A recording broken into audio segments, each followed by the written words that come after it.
예, 이재춘입니다. 네, 이렇게 새벽별 보기 운동도 아닌데 저도 수지에서 살고 있는데 오늘 새벽에 일어났습니다. 특히 오늘 연로하신 우리 성정석 장관님 또 이렇게 새벽에 오셔서 좋은 격려 말씀해 주셔서 감사합니다. 큰 힘이 되겠습니다. 저는 외교관 생활을 35년 했습니다. 아까 김차관께서 소개를 잠깐 해주셨는데 68년에 외교부에 들어가서 2003년에 은퇴했습니다. 그동안에 제가 주로 한 것이 일본 일을 많이 했습니다. 일본 담당 과장국장을 했고요. 그 다음에 일본 또 한 10여 년 근무를 했습니다. 그리고 미국에서는 2년밖에 근무를 안 했지만은 제가 1995년 초에 외교부의 1차 간부라는 직분을 받아가지고 일할 때 마침 제네바 합의가 막 체결이 된 직후였기 때문에 이 북한의 핵 문제를 가지고 미 국무성 팀하고 제가 지휘하는 팀하고 여러 차례 만남을 가지고 한 1년 동안 그 일을 해왔기 때문에 이 북한의 핵 문제에 관해서 그 후에도 계속 제가 팔로우를 하고 있습니다. 오늘 제가 외교 분야의 말씀을 드리기 전에 이 대한민국이 지금 어떤 상황이냐, 제가 사실 말이 필요 없죠, 여러분들. 제가 쇼크를 받은 것이 금년 정월 초하루 1월 1일 오전 9시에 KBS 방송이 김정은의 신년사를 쫙 중계방송했습니다. 여러분들 들으셨습니까 혹시? 저는 그것이 지나간 후에 김진홍 목사의 설교 말씀 중에서 그 사실을 알게 됐습니다. 그러니 정월 초하루 오전 9시에 그런 방송을 했다. 섬뜩했어요. 이게 대한민국이 점령당한 거나 마찬가지죠. 점령하면 무엇부터 합니까? 방송국부터 뺏는 것인데 어떻게 KBS 공영방송이 그 생방송을 하느냐. 지금 한국이 그런 상황인데 이 발단이 사실은 이 외교 문제부터 시작이 되는 거죠. 그렇지 않습니까? 그래서 제가 이 한국 외교 살아있는가 하는 제목을 가지고 조금 그동안에 제가 35년 동안 있고 그 후에 쭉 보고 느끼고 경험한 것을 토대로 해서 우리의 현주소를 좀 잠깐 말씀을 드릴까. 그래서 여러분들하고 그 인식을 많이 공유했으면 좋겠다. 그런 생각을 하고 있습니다.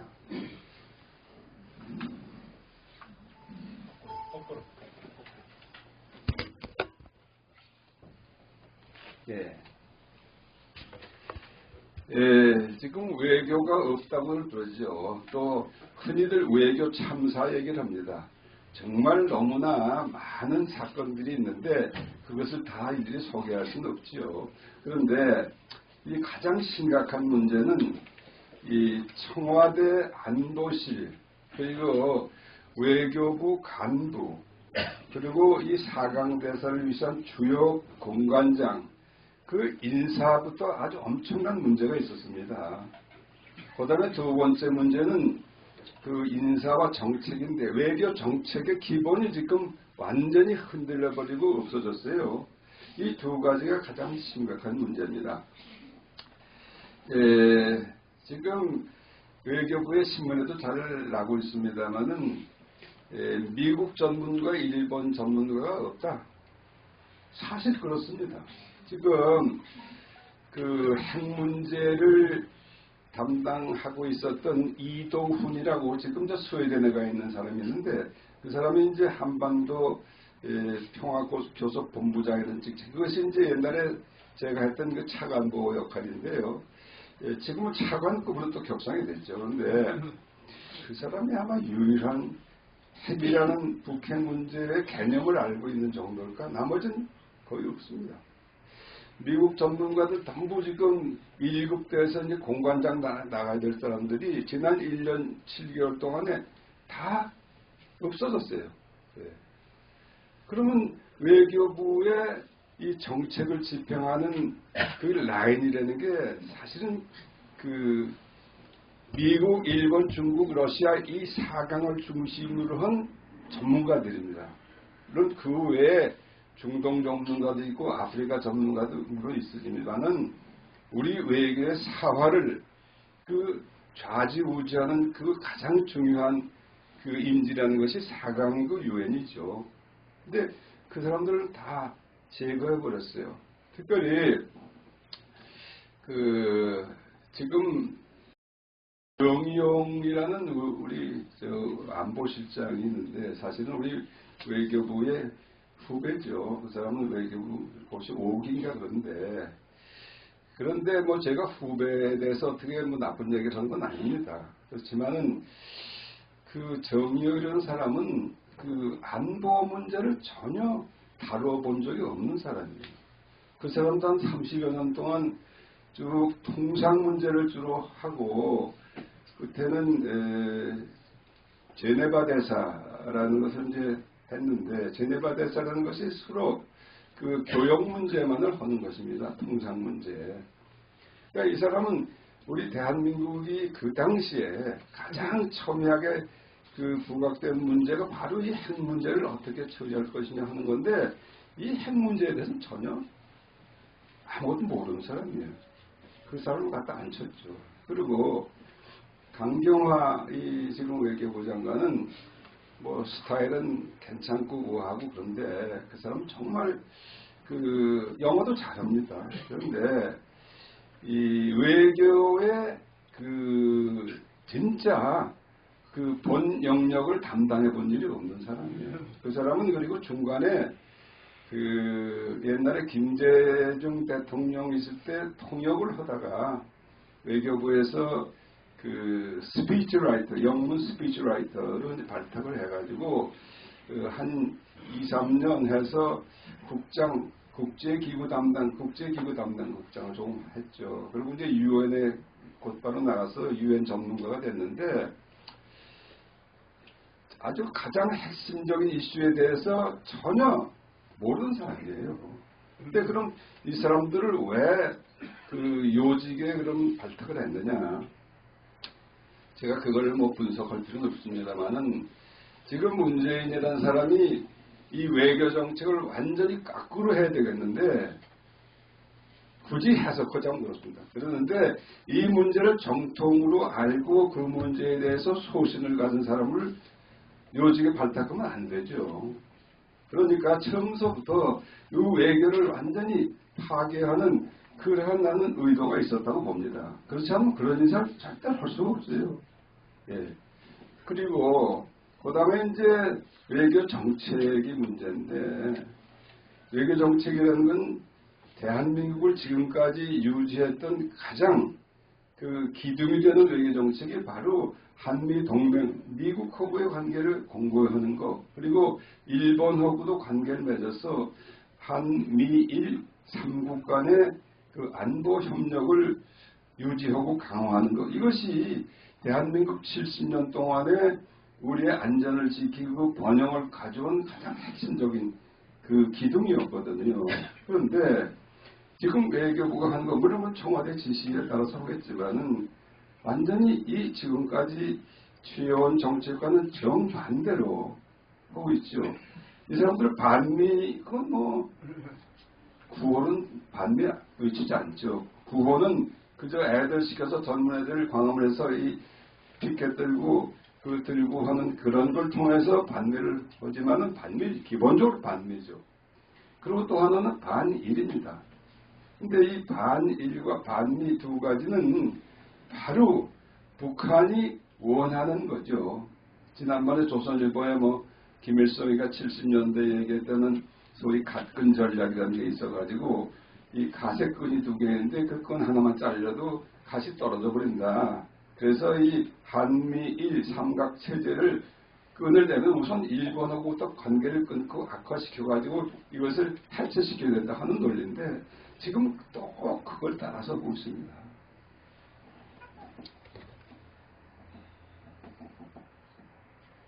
그래서 이제 외교 문제를 논하기 전에 사실은 지금 가장 그 대한민국의 안위에 직결되는 이 핵 문제죠, 핵 문제.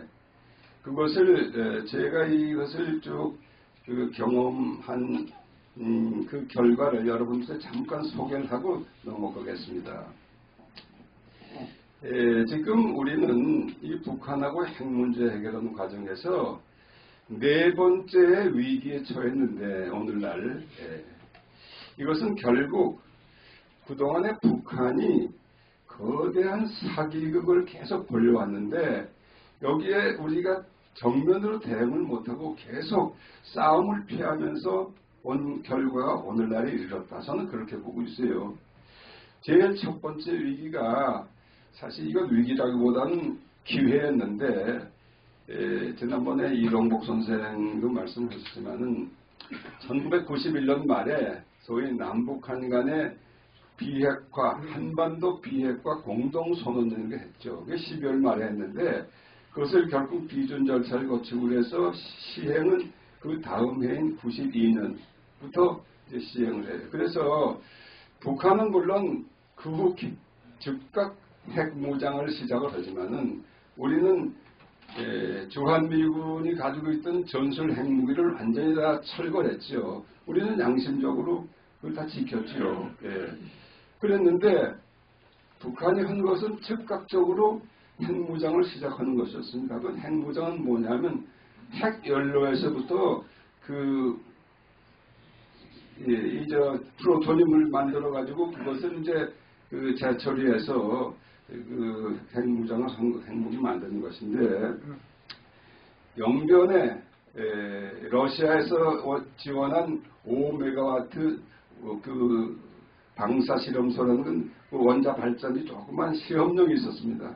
그것을 10여 년 동안 이렇게 가동을 해서 그때 이제 그 플루토늄 원료를 추출하기 시작했어요. 그것이 92년 바로 이 한반도 비핵화 선언이 시행되고부터 즉각적으로 걔들은 몰래 그것을 했지요. 근데 그것을 이제 결국 그 발각이 돼가지고 이제 그것을 못하게 됐는데 그 발각은 어떻게 하느냐. 그 당시에는 북한도 이 NPT 조약에 들어가 있었어요. 비확산 조약. 그래서 그 핵무기는 절대 못 만들게 돼 있죠. 물론 그 의무를 지켜야 되는데 그리고 그것을 감시하는 기구가 국제원자력기구라고 IAEA라는 게 있는데 그 IAEA에서 그 원자력 발전을 하는 모든 나라에 그 요원을 파견합니다. 그래서 그걸 전부 감시 감독하게 되어 있습니다. 그래서 북한에도 상주 요원이 있었습니다. 그런데 그 사람들이 하는 일은 뭐냐 하면은 이 사람들이 과연 규정에 따라서 이것을 지키고 있느냐. 그러려면 그 핵 활동한 것을 정기적으로 그 보고를 해야 돼요. IAEA에 보고를 해요. 신고를 하는 거죠. 그러면 그 신고가 정확한가 아닌가를 이제 그 검증을 해야 되는데 검증을 하려면 이제 사찰관들이 다 보고한 것이 실제하고 부합하는가를 하나하나 다 둘러보는데 거기서 중대한 그 사고가 있었죠. 그래서 얘네들이 분명히 플루토늄 추출을 했는데 여기는 요만큼 헝거로 되어 있어요. 꽤 많이 했는데 그러니까 이제 그것을 소위 특별사찰이라는 제도가 있습니다. 특별사찰은 그냥 신고된 서류만 보고 끝나는 게 아니라 직접 의심나는 현장에 가서 조사하는 것입니다. 그래서 IAEA에서 특별사찰을 하기로 이제 조사관을 파견을 하는데 북한에서 그건 절대 응할 수 없다고 버텼죠. 결국 이런 싸움이 이제 자꾸 커지니까 그 강제 사찰을 할 수 없게 해서 아예 NPT를 탈퇴합니다. 이건 아주 정말 그 말도 안 되는 그야말로 강도 같은 짓인데 그러한 NPT 탈퇴를 선언하고 바로 그 다음 달에 이 IAEA 사찰관을 추방을 해버렸어요. 그러니까 이제 미국이 발칵 뒤집어지고 그 IAEA에 가입한 모든 나라들이 이 절대로 안 되겠다. 이래가지고 이제 핵 위기가 나오는데 그것이 바로 이제 클린턴 정부가 시작된 바로 그때죠. 1993년 때. 그러니까 그 위기가 점중해서 여러분들 아시지만 이거는 북한을 이거 안 되겠다. 무력 공격을 해서 아예 그 체제를 그 손을 좀 봐야 되겠다. 한 것은 이제 클린턴 행정부가 만들었던 소위 그런 작전이 하나 있었는데 그렇게 되니까 지미 카터 전 대통령이 급히 북한으로 날아가서 김일성이가 만나가지고 이제 거기서 이제 뭐 하고 완전히 이제 그 김일성의 거짓말에 놀아났습니다. 북한은 핵 무기를 만들 의사는 물론 없고 능력이 없다 우선. 그거를 이제 그대로 가져와서 이제 핵 그 소위 협상을 하게 된 그것이 그 다음 해에 이제 나오는 그 제네바 협상이라는 것이죠.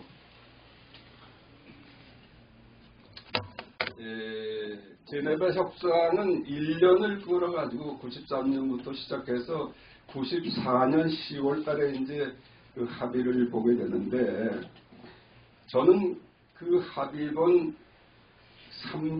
2개월 후에 제가 이제 그 외교부의 제1차 간부로 명을 받아서 공로명 그 당시 장관하고 이제 팀이 돼서 하는데 그 당시에 우리가 제일 문제가 됐던 것은 이 북한하고 미국의 합의라는 것이 아주 결정적인 약점을 하나 가지고 있어요. 그건 뭐냐면 그 합의 내용은 뭐 여러분들 다 아시지만은 북한이 이 핵 활동을 이제 동결하는 것입니다. 프리즈, 동결하는 거예요. 그리고 그 동결한 대가로 미국은 매년 50만 톤이라는 중유를 북한에 공급을 하는 것이 되어 있고, 그리고 한일, 그리고 EU, 뭐 나중에는 여러 나라가 관여했습니다만, 쾌도라는 조직을 만들어가지고, 그 경수로 1000메가와트짜리 2기를 건설해 주겠다. 예. 그러면 그 건설하는데 시간이 많이 걸리죠. 그 당시에 한 7, 8년 걸리는 걸로 예상이 됐는데, 그러면 북한이 지금까지 감춰놓은 그 핵, 그거를 그럼 언제 너희들이 밝히고 이걸 없앴냐? 핵, 그것이 가장 핵심적인 요소인데, 그거는 합의에 없었어요. 그러니까 그건 사실 그냥 무조건 핵 활동을 중지한다는 것으로 해서 그냥 원전을 퍼주고 경수로 지어주는 것이죠. 근데 나중에 우리가 보니까 그 합의 중에 비밀 항목에 별도의 합의가 하나 있었는데, 그건 뭐냐면은 그 과거에 만든 그 핵, 그것은 최종 단계에 가서 밝히겠다 하는 거죠. 최종 단계라는 건 뭐냐? 최종 단계는 그 원자력 발전소를 지으면은 그 맨 마지막에 설치해야 되는 것이 원자로라는 게 있습니다. 마치 자동차를 만들면은 다 차체를 만들고 마지막에 엔진을 딱 올려놔서 이제 가동이 되는 식이나 마찬가지로 원자로를 설치하기 전까지 그것을 해명하면 되기로 되어 있어요. 그러니까 이것은 사실 말도 안 되는 얘기죠. 그래서 제가 우리가 이제 미국 측하고 이제 그 회담을 자주 했는데, 제가 바로 95년 여름에 워싱턴을 갔습니다. 뭐 거기 팀에는 우리 국장급들 여러 사람이 있고 국정원도 가고 국방부 사람도 가고 통일원 이 팀을 만들어 가지고 갔었는데, 그때 제가 그 물론 미국하고 국무성우주로 협의로지만은 이 핵 합의를 주도했던 대표가 여러분들 기억나실지 모르지만 로버트 갈루치라는 사람이 있었습니다. 그 사람이 이태리 출신인데, 근데 그 당시에 국무성의 정책실장을 맡았던 사람인데 이제 핵 협상을 맡아가지고 주도했죠. 근데 북한에는 누가 상대냐 하면 이미 죽었습니다만 강석주라는 그 부상이 있었습니다. 강석주. 노련한 외국인이죠. 미국 전문가고. 이 사람들이 1년여 씨름을 해서 만든 게 그건데, 결국은 그렇게 알맹이가 없는 합의를 한 거죠. 우리가 그냥 갖다 일방적으로 주는 합의예요. 그래서 제가 그 갈루치를 만나서 아니 도대체 이 과거 핵 활동이 전혀 규명이 안 됐는데 그거를 이렇게 시간을 끌고 마지막에 한다는 게 말이 되느냐. 만일 7, 8년 계속 그 증류는 주고 건물 몇십억 불 들어서 다 지고 그런 다음에 우리 그 과거 핵 활동 밝히지 못하겠다 그럼 너희들은 그 도대체 대책이 있느냐. 제가 그 얘기를 아주 단도직입적으로 물었어요. 그랬더니 이 친구가 그건 뭐 우리가 그렇게 약속을 지키도록 노력을 해야 될 거 아니겠냐. 근데 그 멘탈리티 미국 사람들이 기본적으로 북한을 몰라요. 지금도 사실은 전 모른다고 생각합니다. 요새 저 트럼프가 대통령 하는 거 보면 그 북한이라는 존재를 정확하게 몰라요. 그 사람들은 습관이 어려서부터 사람이 약속을 하면 지키는 걸로 알고 있는 거죠. 그 당연한 거죠. 사실 문명국에선. 그런 습관이 붙어서 그런지 그래서 결국은 우리가 경수로 건설하는데 약 45억 불이 들어가는데 그 중에서 75%를 대한민국이 물고 나머지 20%를 일본이 물고 그리고 나머지는 이제 5억 불 정도 되는 거 EU가 조금 물고 나머지 여러 나라들이 물고 이런 이제 컨소시엄을 만들어서 그거를 쭉 1995년부터 2002년까지 한 거죠. 했는데 결국 2002년에 와서 어떤 상황이 벌어졌냐면 이거 북한이 트집을 잡기 시작했으니까 경수로 건설 거의 다 됐는데 거기 있는 우리 외교부에서 파견한 그 요원들도 있고 국정원에서 가고 그랬습니다만은 그 사무실은 어떻게 저 노동신문에 김일성 사진 난 거 하나 그걸 어떻게 뭐 의자 밑에 깔고 앉았다든지 우리 신문지는 깔고 앉는 거 아닙니까 사실. 근데 그것을 트집을 잡아가지고 그냥 닥달을 하고 그냥 뭐 격투를 하고 별일이 다 일어났어요. 그러니까 그것은 이건 기본적으로 얘들이 경수로 여기 관심이 없는 거다. 그땐 벌써 돈을 엄청나게 쏟아부어서 다 끝날 텐데 그래서 이제 각 방면으로 다 이제 했는데 결국 발각이 하나 됐죠. 이 파키스탄의 그 닥터 칸이라고 그게 이제 파키스탄을 핵 보유국으로 만든 아주 원로 그 과학자죠.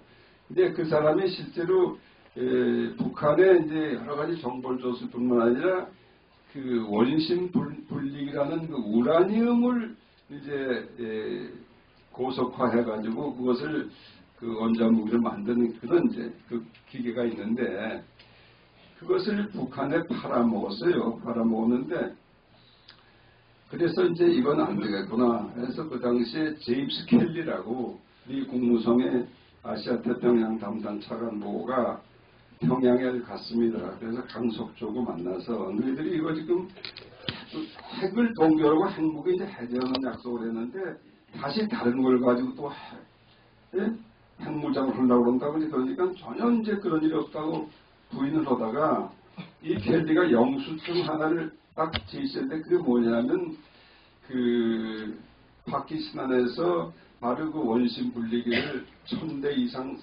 사온 그 영수증이에요. 그러니까 미국의 CIA도 대단한 거죠. 그걸 보여주고 이래도 너희가 이걸 부인하겠느냐 하니까 그때는 이제 오히려 적반하장으로 그래 어쩔래 하고 이제 이렇게 나오니까 그건 벌써 이미 그 핵합의라는 게 제네바 합의가 깨졌습니다. 그래서 깨질 수밖에 없죠. 그러니까 우리는 돈은 엄청나게 들었죠. 그것이 우리 돈으로 한 2조, 이자까지 하면 2조 원 가까이 됩니다, 지금. 한 15억 불 그 당시에 들었으니까요. 하여튼 그것이 이제 두 번째 사기친 거죠. 세 번째 사기가 또 하나 있어요. 그건 뭐냐면 이제 그 핵합의가 깨지니까 2003년부터 이제 소위 중국이 주선해서 육자회담이라는 거죠. 육자회담. 내 육자회담은 뭐 아주 그 포장은 잘 했습니다. 중국, 러시아, 일본, 미국, 남북한 이렇게 6개국이 이제 했는데 2003년부터 그러니까 2005년 6년 초까지 했으니까 몇 년 했죠. 그런데 결국은 이게 어떻게 됐습니까? 2006년에 북한이 핵실험, 1차 핵실험을 2006년 10월 한글날 10월 9일날 핵실험을 했는데 핵실험이라는 것은 육자회담은 핵을 이제 그만두겠다는 약속을 한 건데 핵실험을 해버렸으니까 그 회담이라는 게 이제 없어진 거죠, 결국. 근데 그 회담은 그럼 왜 있었느냐? 결국 중국이라는 나라가 이 육자회담이라는 틀을 만들고 그걸 가지고 시간을 끌고 끌어가지고 시간 벌어준 거죠. 그 중국하고 북한하고 벌써 묵계가 첨섭도 난 있었다고 봅니다. 그때는 제가 한나라당 박근혜 대표가 대표 시절에 거기서 국제위원장이라는 걸 했습니다. 그래서 이 북한 이 육자회담 이 협상 과정을 쭉 지켜봤고 또 그 당시에 여기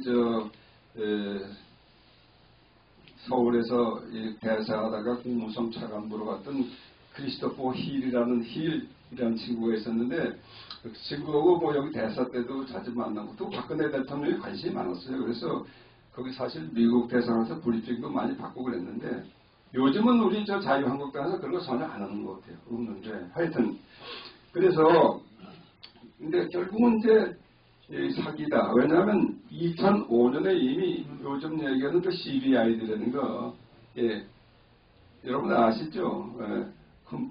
Complete, Verifiable, Irreversible Dismantlement. 그게 이제 CVID인데 그게 이미 2005년에 다 그건 북한이 좋다고 그랬습니다. 좋다고 그랬어요. 근데 그 다음에 이제 마지막 단계에서는 그 D를, 저게 dismantlement인데 D를 두 가지 썼어요. 하나는 disabling, 불능하려는 단어. 오히려 북한이, 그럼 자기들이 그 전 단계를 불능화를 하겠다 해서 불능화라는 말을 썼는데, 그것이 그 불능화의 하나의 그것이 뭐냐. 2005년인가요? 영변에 있던 원자로 냉각탑, 그거를 폭파시켰죠. 사실 그 냉각탑은 사실 벌써 노후돼가지고 쓸모가 없어졌어요. 그러니까 뭐 필요 없는 건데, 그것을, 폭파시키는 쇼를 벌였습니다. 최근에 풍계리 핵실험장 폭파는 똑같은 거 지금 하고 있어요. 똑같은 거. 사실 필요도 없는 건데. 그래서 이런 사기극이 이제 세 번째 걸쳐서 이런 시간만 줄줄 끌고 북한은 핵무장을 이제 자꾸 속도 있게 추진해 나가고 그런 상황이 됐죠. 그런데 이제 마지막으로 또 사기극에 걸린 것이 지난번 작년 3월 5일 날 정우영이 서훈이 이런 친구들이 통화해 가가지고 김정은이한테 받아 적어가지고 온 한반도의 비핵화, 조선반도의 완전한 비핵화. 이거 용어의 장난이지요. 지금까지 북한은 비핵화할 생각이 초도 없는 거예요. 조금도 변함이 없습니다. 그걸 자꾸 우리가 해석을 일부러 이상하게 하고 그래가지고 자꾸 사람을 속이는 것이 되는 거죠. 그런데 제가 하나 의문점이 있는 게 있어요. 그것이 바로 외교 인사하고도 관련되는데 이 핵 문제의 시종을 사실은 사람이 바뀌었다고 그래가지고 없어지는 게 아니라 다 기록으로 남아있는 거죠. 외교부에도 남아있고 국정원에도 남아있고 다 있습니다. 그러면 그동안에 북한이 쭉 거짓말하고 사기쳐온 그 기록이 다 있는데 어째 그냥 한반도에 비핵화라는 단어 한마디로 다시 그런 얘기를 하느냐. 제가 그 정영이라는 사람이 평양 갔다 오면서 이렇게 얘기하는데 그 중에 이제 우리는 핵 무기 절대 이제 남쪽에 대고 하지 않겠습니다. 그러니까 그 편히들 주무십시오. 뭐 이런 얘기를 했어요. 그 편히 주무십시오. 나 총은 있지만 총은 안 쏠게 잠자라 그런 얘기죠. 그런데 그걸 그렇게 천진난만하게 여기에서 우리 국민들한테 얘기를 하는 거 보고 난 깜짝 놀랐어요, 사실. 그러니 그런 식으로 트럼프한테 가서 또 얘기를 하지 않았겠습니까? 그 트럼프라는 사람이 또 그 국무성에 다 기록이 있지만 기록 안 보는 사람이죠. 그러니까 자꾸 톡다운 하는데 이제 그것이 오늘날 이제 완전히 딱 교착이 돼 있는 거죠.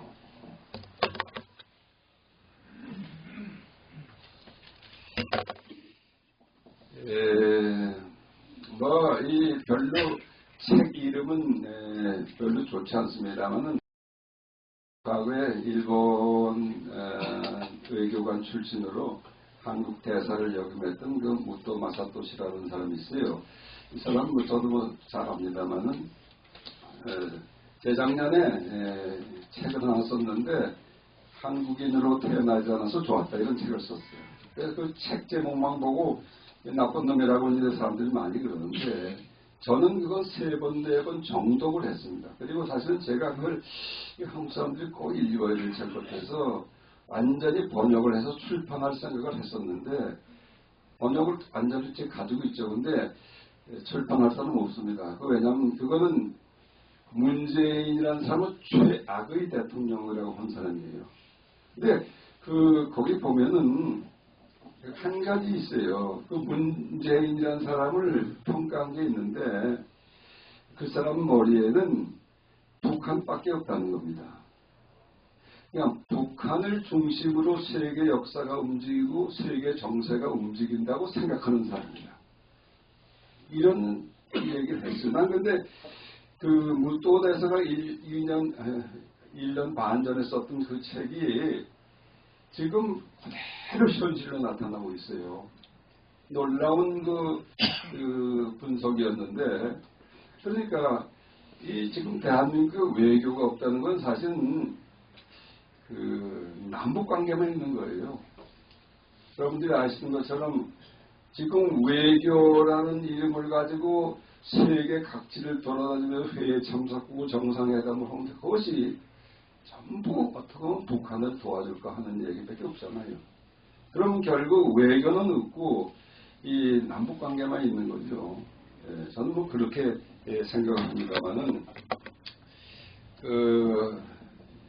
저기에 태영호, 조성길, 오해약 한다 뭐 이런 말 했는데 지금 태영호는 뭐 지금 와서 이 북한을 정확하게 이제 전하고 있고 그런데 최근에 이태리에서 북한의 임시 대사대리를 짓던 조성기라는 사람이 이제 북한을 이제 완전히 버리고 제3국으로 망명이 어디 있는지 모르겠습니다. 그래서 우리 얼마 전에 우리 다 같이 동지들이 가서 이제 한국으로 빨리 오라고 절대로 북한을 가면 안 된다 이렇게 얘기했는데 이런 문제 사실 심각한 문제입니다. 그런데 이거는 지금 문재인 정권 그 안에는 외교부 이런 문제 전혀 얘기를 안 하잖아요. 그건 사실 있을 수 없는 얘기예요. 오죽하면은 며칠 전에 그 UN 인권이사회에서 북한 인권보고관이라는 데들 왔다 이제 한 5, 6년 전부터 시작을 했는데 최근에 이제 오헤야 킨타나라고 이 아르헨티나 사람이죠. 근데 서울에 왔었죠. 서울에 왔는데 그 사람이 이번에 말을 제대로 했더라고요. 북한은 전체적으로 하나의 감옥이다. 프리즌이다. 프리즌. 근데 그 말은 문재인한테 얘기하는 거나 마찬가지죠.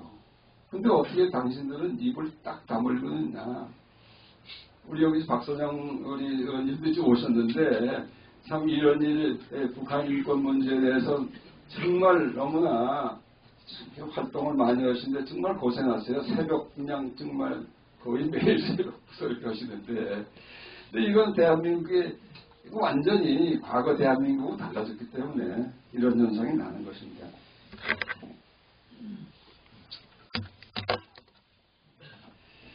외교 문제 제가 대형 사고라고 이렇게 타이틀을 했습니다만은 이 2017년에 이제 대통령이 5월에 이제 대통령이 됐죠. 그리고 9월에 매년 유엔 총회가 있는데 거기 가서 연설을 했습니다. 연설을 했는데 나는 그 연설을 원래 유엔 연설은 외교부가 만드는 거죠. 당연히 외교무대에 가서. 그런데 거기 장황하게 얘기를 하다가 다른 건 제가 시비 걸 생각이 없습니다. 근데 거기 보면 이런 게 있어요. 자기는 촛불혁명으로 된 대통령이다 이거예요. 그런 대통령이 유엔에서 이렇게 연설하게 되는 게 아주 무한한 영광이다 어쩌고 하다가 이 촛불혁명이야말로 유엔 정신이 빛나는 성취를 이룬 역사의 현장이니까 나 무슨 말인지 잘 모르겠는데요. 이런 얘기를 했는데 이거 거기서 듣는 사람들이 무슨 생각을 하겠습니까? 아니 유엔 정신하고 촛불 정신이 같다. 난 그래서 박현민이가 써준 건가? 난 사실 그런 생각을 했어요. 아니 이건 정말 생뚱맞은 얘기예요. 그리고 그 조소를 받아야만 되는 말이에요. 그러니까 첫 유엔에 지금 회원국 193개국이 있는데 그 앞에 가가지고 이렇게 대한민국의 이 위상의 먹칠을 이제 하기 시작했죠. 이건 아주 엄청난 대형 사고입니다, 사실. 네. 그 다음에 이제 2017년 12월 바로 그 후에 중국 갔습니다. 예, 중국 갔죠. 여러분 다 아시는 겁니다. 신문에 다 나왔고. 거기 무슨 혼밥 얘기했었어요. 혼밥. 그리고 또 우리 기자들이 그냥 거기 공안 요원들한테 두드려 맞고 그냥 폭행당하고 큰 뉴스가 됐는데 그건 그냥 해프닝이라고 쳐도 돼요. 사실 더 중요한 것은 그날이 이제 그 다음 날인지 그 베이징 대학에서 연설했어요. 예. 과거 보면 대통령을 가면 칭화대학도 가고 베이징도 가고 그러는데 연설했는데 여기 연설 내용을 제가 다 얘기할 수는 없지만은 그 중에서 그 중공몽이 있습니다. 중공몽은 중국인만의 꿈이 아니고 그 대한민국을 비롯한 아시아 모든 나라 또 세계 모든 나라가 함께 꾸어야 되는 꿈인 줄 압니다. 이거 정말 이런 얘기를 했는데 이것은 과거 노무현 때 노무현이가 중국의 칭화대학 연설하면서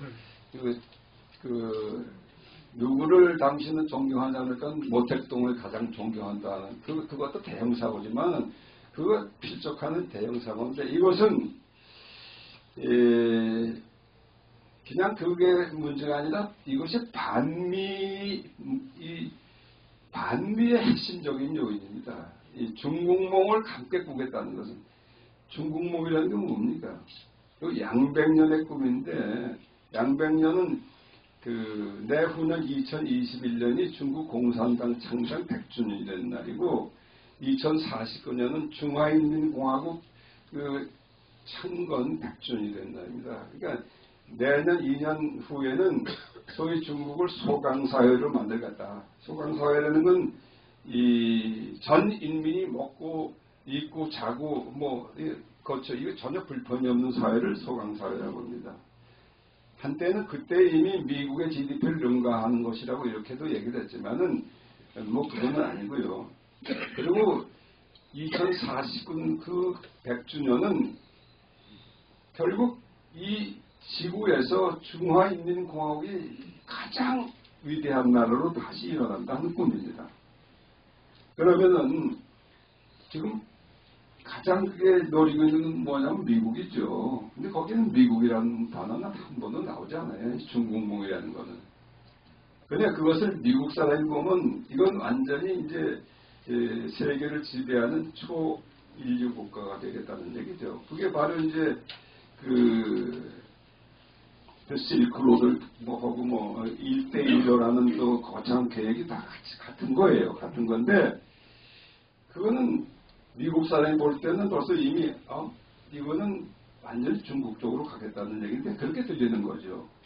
근데 거기에 곧 이어서 이제 강경화 그 외무장관이 국회에 가가지고 그건 뭐 국회에서 다 여당하고 짜고 한 거라고 보는데 뭐 사드 문제가 그쪽 질문 나오고 중국하고 어떻게 할 거냐 뭐 등등 하니까 소위 그 여러분들이 잘 아시는 산불 정책이라는 얘기를 했죠. 사드는 더 이상 배치 안 하. 사드 배치하는 거 바로 그 반미하고 똑같은 겁니다. 그것도. 예. 한미 합동으로 사드를 배치하는 거예요. 사실. 근데 그거를 안 한다. 더 이상. 예. 또 하나는 MD에 참여하지 않겠다. MD. 그 메디컬 디펜스, 미사일 디펜스. 미사일 디펜스라는 건 사실은 그 미사일 방어 그것은 미국이 단독으로 하는 게 아니에요. 일본하고 같이 하고 있습니다. 그거는 이 동맹을 맞아서 오면 그 시스템도 같이 하는 게 사실은 원칙인데 그것을 이 김대중 정부 때부터 이상하게 한국의 특수성과 지형에는 맞지 않는다 그래가지고 KMD라는 이상한 걸 만들었죠. 근데 그 자체가 사실은 무리한 거예요. 미국은 같이 해야 되는 겁니다, 이거. 근데 그리고 또 하나는 한미일 삼국 간에 그 안보 동맹 안 맺는다. 그거 우리가 중국한테 그런 약속을 필요가 없는 거예요. 이 세 가지가 다 한국의 안보와 주권을 중국이 다 알아서 오시오 하고 맺기는 건 똑같은 얘기죠. 이건 정말 치욕적인 얘기죠. 이것은 미국이 보고 이거 뭐 그때 이미 문재인 정권의 이 정체성에 대해서는 한 점의 의혹도 없이 이렇게 가는구나 이렇게 아마 판단했을 겁니다. 아직도 동맹 운운하고 뭐 우리가 더 이상 가까울 수 없다고 이게 립 서비스는 하죠. 동맹이 있으니까 아직은. 그렇지만은 벌써 워싱턴의 핵심 인사들 그 마음 속에서 한국이라는 것은 안 되겠구나 이제 그런 생각을 하게 만든 아주 중요한 이 대형 사고입니다. 그다음에 이제 작년 한 해를 이제 되돌아보면은 여기 제가 한국 외교의 완전한 고립 초래라고 이제 했는데, 뭐 미국하고는 이제 그렇다고 일본하고는 또 결정적인 지금 싸움판이 벌어지고 있습니다. 문재인 정권 출범 직후에 강경화가 또 한 것이 뭐냐면은 위안부 할머니들 찾아가가지고 뭐 이렇게 하고 위안부 그 합의를 갖다가 이제 파기를 하고 또 화해 치유재단이라는 거. 우리 박근혜 대통령이 1915년 말에 아베 총리하고 약속한 거죠, 합의. 그것을 그야말로 되돌이킬 수 없는 합의로 규정을 했어요. 이제 더 이상 이거 가지고 이제 그렇게 하지 말자는 약속인데 그걸 그냥 헌신짝 같이 그냥 팽개친 거죠. 문재인 정부 들어와서. 그게 앞장선 것이 이제 강경하고 거기 외교부 내에 위안부 문제 등등 해가지고 적폐청산 타스크포스라는 게 만들어졌어요. 그래서 이런 거 다 지휘하는데 그 누가 지휘를 했느냐면은 다 문재인 캠프에서 이제 하던 친구가 와서 아무것도 모르는 친구가 와서 칼자루를 휘둘러 가지고 했죠. 그 사람을 오사카 총영사를 보냈어요. 사실 말도 안 되는 얘기. 그 사람은 아무것도 모르는 사람인데 오사카 총영사라는 자리가 대단한 자리는 물론 아닙니다만은 모든 것이 이 모양이죠. 그러니까 그 사람이 오사카 총영사 가서 활동할 수 있겠습니까? 일본 사람들이 그 사람 상대하겠습니까? 안 했죠. 그 다음에 이제 최근에 나오는 일제 강제징용에 대한 이 배상 판결. 물론 행정부가 한 것이 아니라 대법원이 했다고 이제 그러고 많은데 대법원이 이걸 해서 지금 일본하고 이것이 바로 이제 전선을 또 형성하고 있어요. 요즘 일본 사람들을 만나면은 이제 한국 사람들하고 이제 얘기할 필요가 없다. 이제 완전히 얼굴을 돌이켰어. 그런 상태입니다. 저도 한 달 반 전에 동경에 며칠 갔다 왔는데 또 분위기가 그렇게 돼 있어요. 도저히 그게 없더라고. 어저께 반기문 총장 우리 점심같이 했는데 그 사람도 며칠 전에 그 도쿄의 계단냉 경제단체연합회 그 계단냉 가가지고 뭐 연설도 그랬는데 그 사람들이 냉랭하더라 반응이. 이런 얘기를 하더라고요. 그럴 수밖에 없죠. 근데 이게 저는 이 일본 문제를 오래 해서 이 강제징용 문제, 위안부 문제 뭐 이런 등등 제가 제 손으로 다 기한하고 했던 문제들인데 그 일본하고 우리는 1965년에 그 기본조약, 국교 정상화 조약을 맺고 거기 이제 한일 청구권 협정이라는 게 있어요. 그건 뭐냐면 한일 양국 간의 모든 채권 채무 관계를 이 협정으로 완전히 종결시킨다는 그 약속이 있어요. 그거는 민사상 손해배상이나 국가가 아니거나 회사가 아니거나 이 모든 것을 막론하고 이 협정으로 이제 완전히 종결된다. 그걸 그 당시에 박정희 대통령이 지금은 뭐 어쩌고저쩌고 얘기가 많지만은 경제협력 무상 3억 불, 유상 2억 불, 그다음에 민간 차관 3억 불, 토탈 8억 불을 우리가 공여를 받았습니다만 10년 동안에 그거는 결국 대한민국 경제개발하는데 사실 한 푼도 낭비하지 않고 다 썼어요. 박 대통령이. 그래서 그것이 사실 오늘날 경제발전의 그 시드머니가 된 거죠. 근데 그 당시 일본의 외화 사정은 어떠냐? 일본의 1년간의 외화 가능한 양이 20억 불 정도 됐어요. 그 당시에. 그 중에서 물론 이거 10년간 하지만 그 8억 불이라는 그 했던 건 엄청난 거예요. 그 당시로서는. 1965년. 그런데 그걸 지금 이제 뒤집혔다는 거거든요.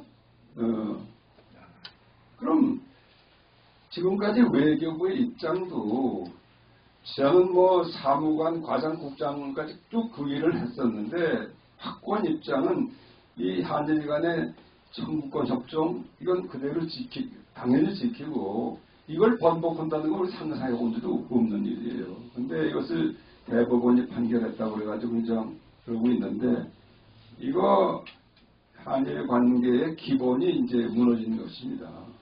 그러면 한일 관계의 기본이 무너지고 한미 동맹의 기초가 흔들흔들하고 그럼 대한민국이 갈 길은 뻔하지요. 그럼 김정은이하고 손잡고 시진핑한테 가서 머리 숙이고 가지고 같이 그것밖에 가능한 길이 없어요. 그렇게 되면.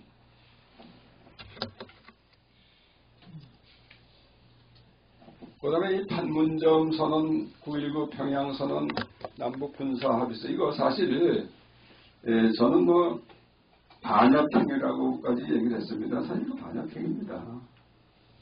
지금 이거 무효화해서 우리 한전의 김태형 변호사님 수고하시고 어저께 그 헌법재판소 앞에 가서 무효 확인 소송 이것도 내고 그랬습니다만은 제일 중요한 문제는 미국하고 사전 협의가 없다는 거예요. 그거 할 수가 없는 거예요. 동맹국 간에 사전 협의 없이 지금까지 북한을 적대국으로 해서 같이 동맹 맺었는데 이제 남북 사이에는 육지에서 동중에서 해양에서 모든 일체 적대 행위를 금지한다. 이렇게 선언한 거 아니에요.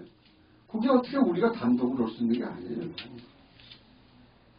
그러니까 이건 뭐 완전히 미국이 지금 가만히 있는 거겠죠? 가만히 있어요. 그게 이제 가만히 있는 것이 무엇으로 나타날지는 우리가 좀 봐야 될 것입니다. 네.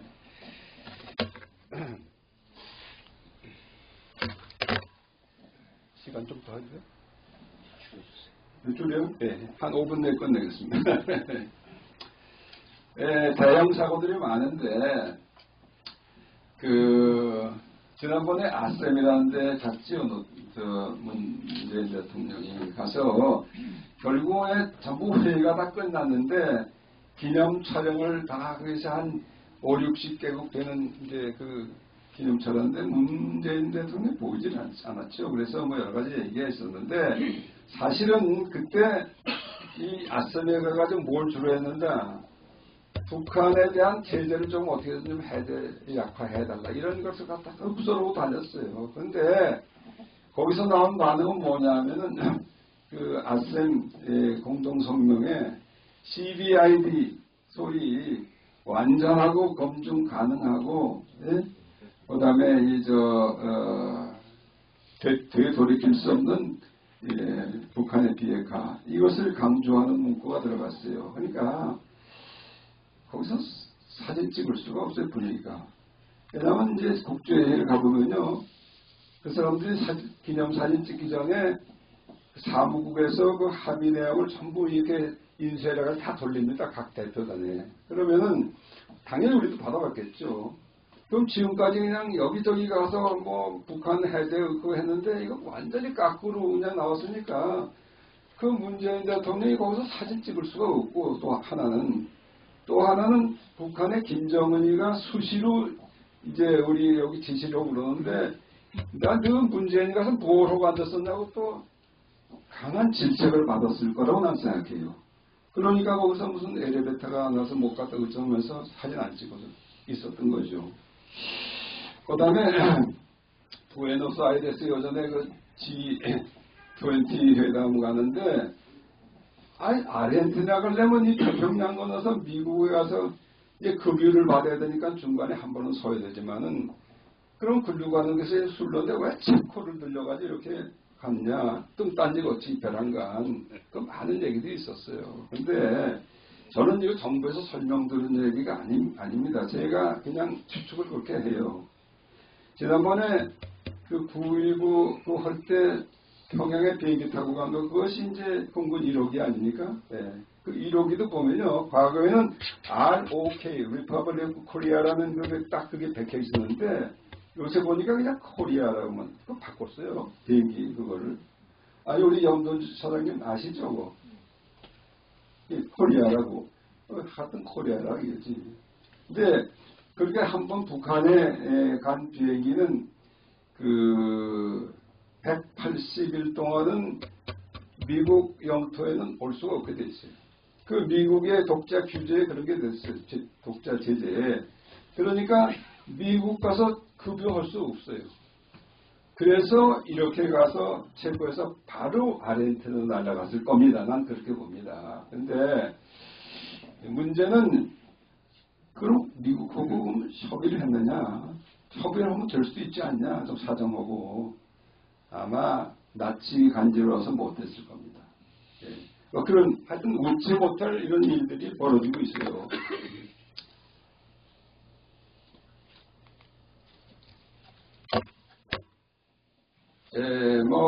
아까 잠시 언급했습니다만은 대한민국의 오늘날의 위기의 본질은 바로 이 핵 문제에 있어서 한반도의 비핵화는 소위 용어 전술이라고 하는 이 용어 전술에 우리가 완전히 말려 들어가서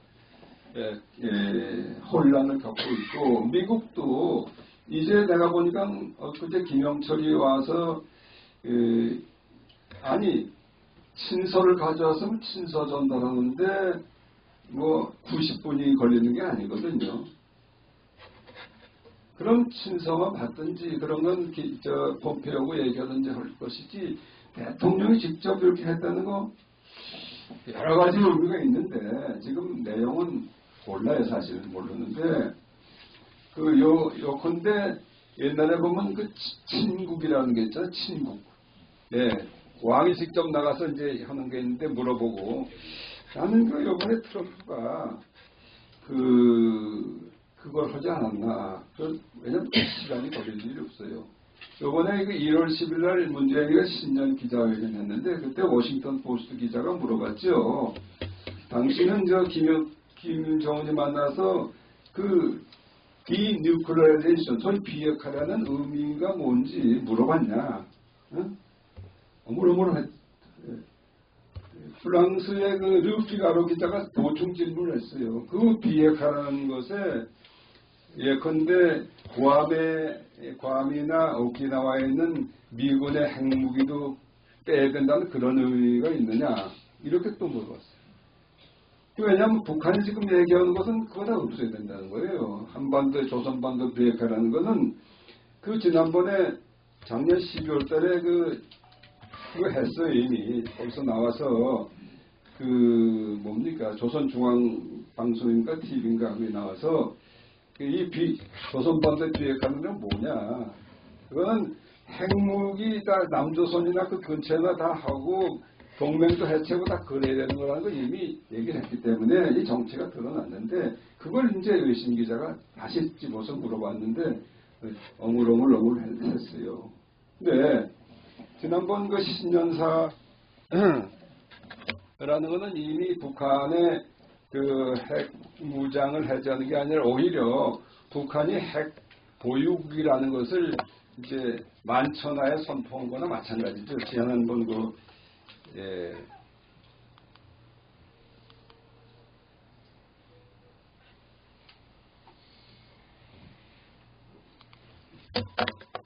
시간이 너무 지나가서 그냥 줄이겠습니다만은, 그런데 이것이 그 북한의 핵무장을 기정사실화하는 것이 이제 이미 세팅이 됐다고 저는 봅니다. 김정은이 신년사가 생방송으로 여기 방송이 되고, 그리고 우리가 문재인이가 환영을 했어요. 뭐 강경화도 환영하고 좀 좋다고. 그리고 바로 이어서 어떤 일이 있었냐면은 바로 체코 얘기가 나옵니다. 체코에 김평일이 대사가 있는데 그 김정일이 이제 이복 동생이죠. 김정은의 삼촌인데, 그게 김정일이 사망 7주년 기념 행사라면서 이제 조미 간의 핵군축 협상이 남았다.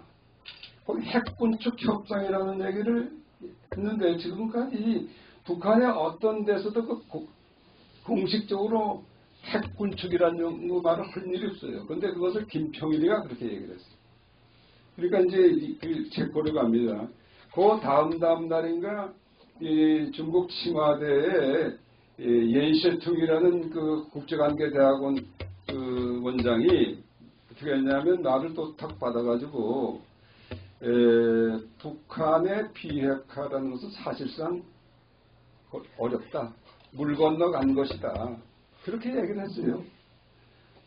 중국이. 그건 이제 대개 중국이 공식 발표하기 전에 대개 하는 것들인데, 그러고 바로 이어서 김정은이가 생일날이 8일이 생일날인데 7일날 베이징에 가서 그래서 생일 잔치 얻어먹고 갔는데, 그 만남이란 게 뭐냐, 그리고 이러한 것을 기정사실화하는 만남이었을 것으로 저는 생각합니다. 그래서 이미 북한과 이 문재인과 시진핑 사이에는 북한의 핵 보유를 전제로 한 협상, 그것은 난 완전히 가닥이 잡혔다고 봐요.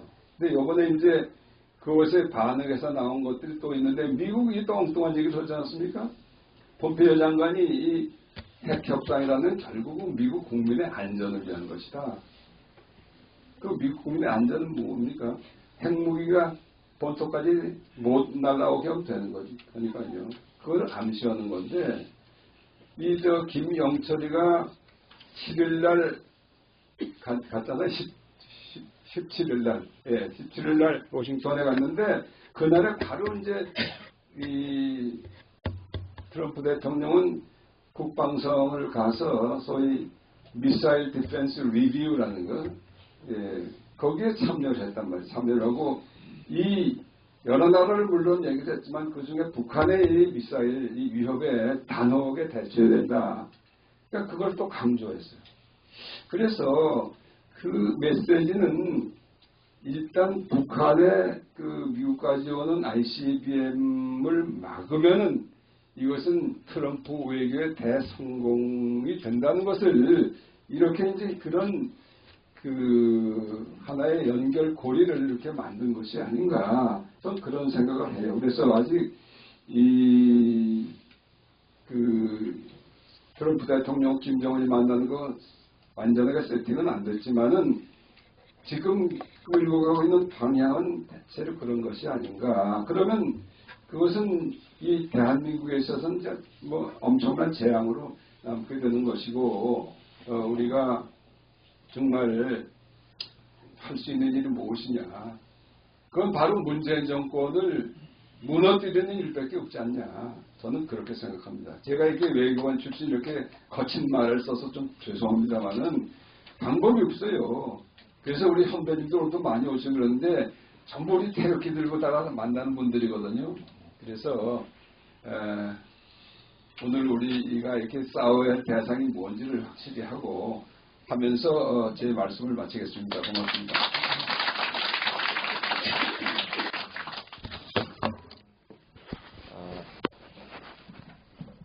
간단하게 몇 분, 두세 분 그 질문 간단하게 주시면 좀 받아주시겠습니까? 네. 네. 질문 하실 분. 예, 우리. 네. 이재추 대사님께서 이런 발언을 하고도 안 잡혀가는 걸 보니까 대한민국에 아직도 언론 자유가 좀 있는 것 같습니다. 정말 다행입니다. 예, 아까 말씀 중에 혼밥 국빈으로 초대받아가지고 그 나라의 원수는 딴짓 보러 가고 혼자서 시장에서 혼밥 잡수는 거, 뭐 역사상 처음 듣는 이야기 같고요. 수행한 기자가 구타를 당했는데 구타라는 말을 쓰셨는데 나는 볼 때 그게 테러거든요. 근데 자유당 때 이런 말이 있었어요. 백두의 테러는 테러가 아니다 하는 말이 생각이 나더라고요. 근데 이것은 국가적 명예를 걸고 항의를 하고 사과를 받고 변상을 해야 될 상황인데 이런 방구 그 구속 보도가 없어요. 여기에 대해서 전문 외교관으로서는 어떻게 보시는지. 요 최근에 그저께인가 발언하기를 주한미군의 군비 부담 문제, 한미 간의 군비 부담 문제가 큰 간격 차이가 있다. 우리가 너희들을 와서 한국을 방위해 주니까 군비는 너희들이 부담해야 되는 거 아니냐. 이게 미국 측 아마 주장인 것 같은데 외교당국에서 이걸 깊이 관여하고 계시는 건지 남의 말을 대변하는 것인지 좀 아시는 대로 말씀해 주시길 부탁드리고요.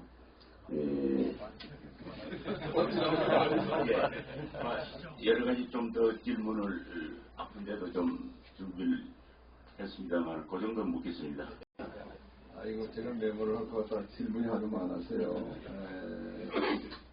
지금 하신 말씀을 전부 저도 100% 공감하고 있습니다. 혼밥, 구타, 이 문제, 테러라고 말씀하셨는데 사실 테러죠. 테러입니다. 근데 그런 상황이 어떻게 가능할 것이냐. 불가능한 일이 일어난 거예요. 그러면 거기에 대해서는 특단의 대응을 해야 되는데 대한민국에서 그 처음부터 대항할 생각이 없죠. 왜냐하면 저는 그 생각을 합니다. 저 시골에서 자랄 때 보면은 다 스타끼리 싸우잖아요. 싸워서 이렇게 해서 지고 나면요. 그 다음엔 그 스타 쳐다보지 못하고 비실비실 하는 거 아닙니까? 처음서부터 문재인 정권은 중국에 대해서 그런 자세로 임해요. 그것은 북한의 김정은에 대해서도 똑같은 자세로. 예, 그러니까 원래 국제 간에 그런 문제가 생기면은 그건 상대방에서로부터 우선은 사과를 받아요. 사과. 예. 그 다음에 또 하나는 배상 내지 보상받아야 돼요.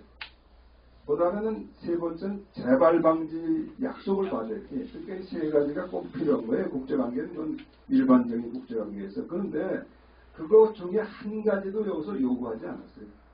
그것은 뭐냐면은 바로 그 삼불정책이 의미하는 거, 바로 중국목을 다 같이 구워야 되는 그런 거하고 일맥상통하는 거죠. 그러니까 이 정권이 대한민국을 대표하는 정권이 있을 수 없다는 겁니다. 그건. 네. 이건 분명하고요. 주권 포기라고 할 수 있죠. 마지막에 이 주한미군 이제 주둔 그 방위 분담 문제 그 말씀하셨는데, 며칠 전에 제일 큰 선배이신 공로명 장관이 그 중앙일보가 여고 인터뷰한 게 있어요. 거기 이분이 그거 미국에서 배를 올리라고 하는데 그거 올려주지. 지금 못하면 1.5배라도 올리지. 그렇게 얘기를 했어요. 아주 과감한 얘기를 하셨어요. 근데 그건 저도 똑같은 생각입니다. 지금 이게 지금 현재 그 방위비가 한 9천억 원은 된다고 그래요. 예. 그럼 배를 하면 1조 8천억 아니겠습니까? 예. 그러면은 이 대한민국 지금 1년 예산이 470조입니다. 470조. 근데 거기에 이 무슨 복지다 뭐다 일자리다 해가지고 그냥 낭비하는 예산이 수십조, 54조 작년에 써보면 그것이 다 어디 갔는지 모르는 거 아닙니까? 그런데 이건 대한민국이 지금 없어지냐 안 하는 이거 주한미군이 빠지면요. 그건 뭐 우리가 상상하기 어려운 상황이 발생합니다. 대한민국이 바로 이제 망해가는 그런 건데 이것은 그 강경화가 무슨 뭐 입장에서 하는 게 아니라 시키는 대로 하는 거니까 시키는 대로 하는 건데 그건 전혀 뭐 고려할 대상이 아니고요. 여는 이 문재인 정권이 바라는 것은 이런 등등의 간접적인 그 타격을 통해서 미국이 한국에 대해서 아주 정떨어지게 만들어서 돌아가는 그런 상황을 궁극적으로는 바라고 있는 거 아니냐. 그렇게 생각하면 전혀 이상할 것이 없습니다. 그러니까 우리가 지금 할 수 있는 해답은 이 정권 빨리 끝장내야 되겠다 하는 것이 결론이에요.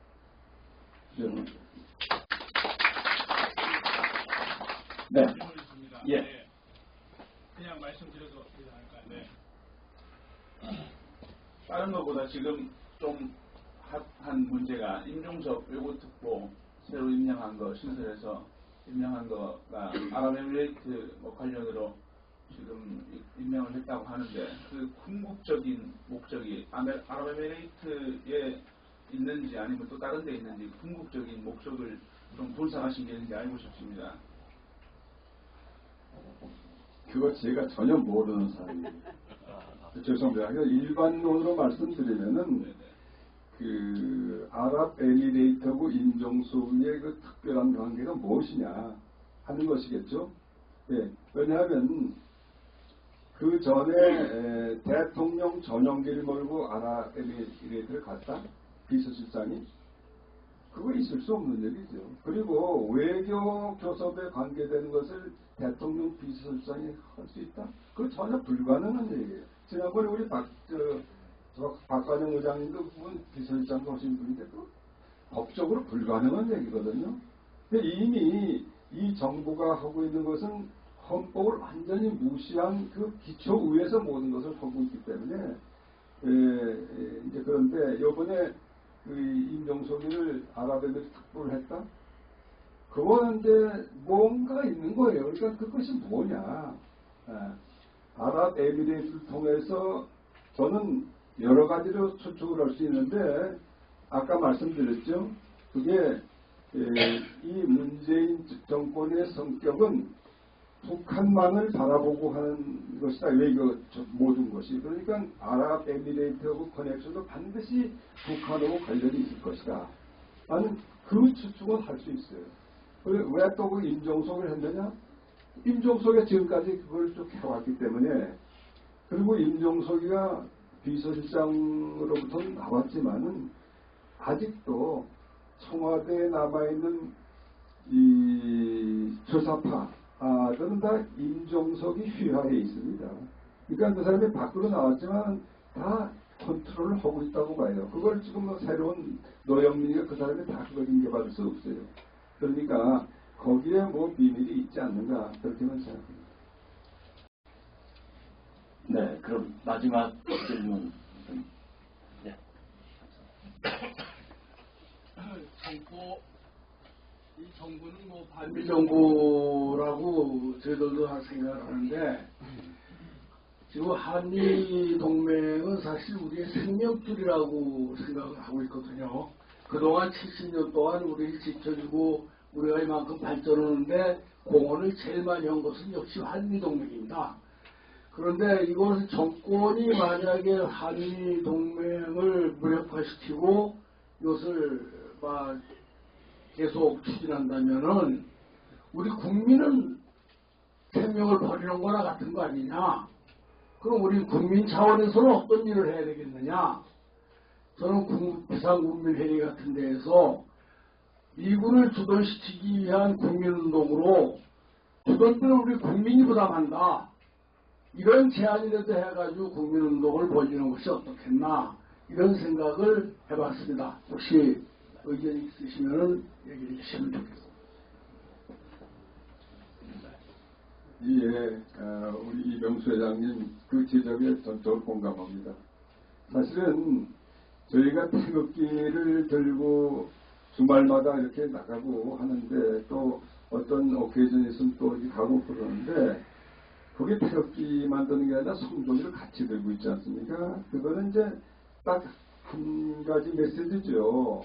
여기는 대한민국의 문재인이 소습하고 우리 애국진영, 우리 요새 애국진영이라고 그럽니다만은 애국진영이 하는 이야기가 바로 대한민국 국민의 목소리다. 그렇게 들어야 된다 하는 그 메시지를 계속 우리가 성조기를 가지고 하는데 사실은 지금 말씀이 맞아요. 여기서 지금 방위비 자꾸 이렇게 우리 공장관 표현을 하면 구두쇠 같이 우리 죽고 사는 문제에 돈 한 푼 아끼겠다. 그건 절대 있을 수가 없는 거죠. 그래서 그런 메시지를 보내야 되는데 그건 이제 우리 비상국민회의 또 차원에서 그건 이제 논의해야 될 문제인데 저는 그것은 반드시 필요하다고 생각합니다. 실제로 우리가 미국 친구들하고 그런 커뮤니케이션 많이 하고 있습니다 지금. 네.